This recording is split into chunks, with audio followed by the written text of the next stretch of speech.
Hey guys, Sophie here, back with another video blog post, and today we're going to talk about how to come back from COVID-19.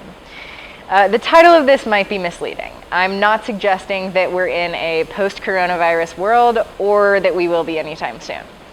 To be honest, I don't think that any of us really know when that is going to be, what that looks like, or if that's going to be our reality again. But what I do know is that the world keeps turning, and we have to continue to look forward towards the future. After all, that's going to be the present before we know it.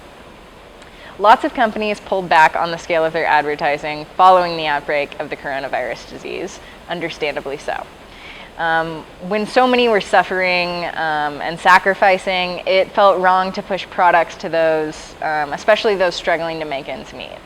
Not to mention, small businesses have been hit hard by the economic effects of the coronavirus, and advertising is often one of the first areas that gets cut when companies are enduring hard times.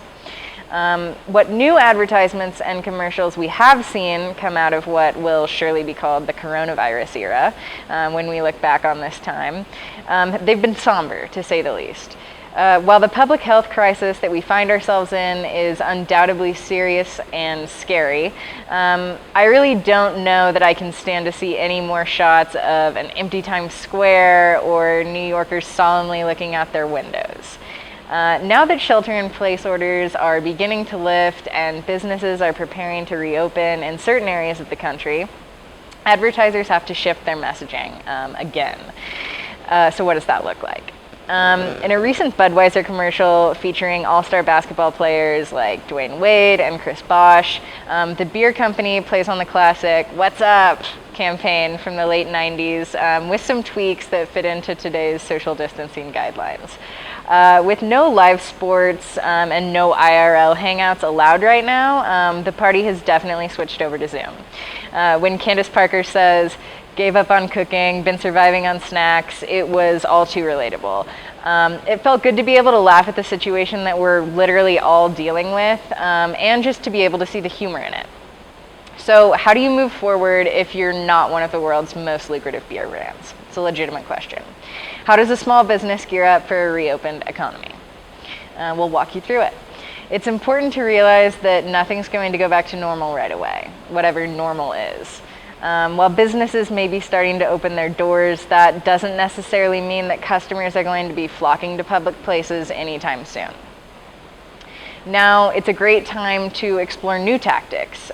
Take stock of what's working for you and what isn't, and sort of just sweep your own front porch a bit.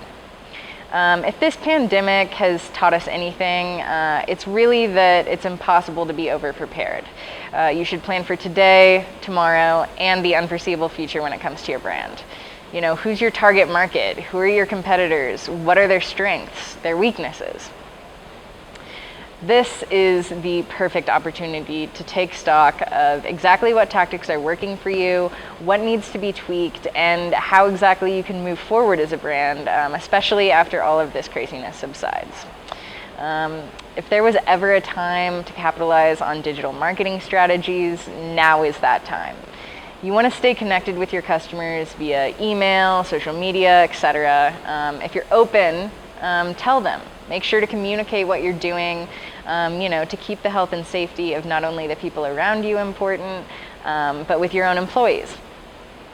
This is also a great time to connect with other local businesses. It is hard to find the positives in a situation like this, but our collective sense of community has definitely been strengthened. In Denver, for instance, I've seen a couple local breweries partner with coffee shops and restaurants to offer tasting menus hosted by brewmasters and baristas via sites like Facebook and Instagram. This is a fantastic way to stay top of mind, even if you can't fully open your doors yet. Look at this as a time to build relationships and strengthen the ones that you already value.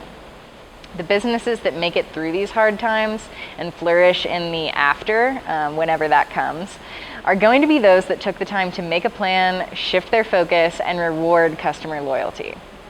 As advertising professionals, we would tell you that those things are always important.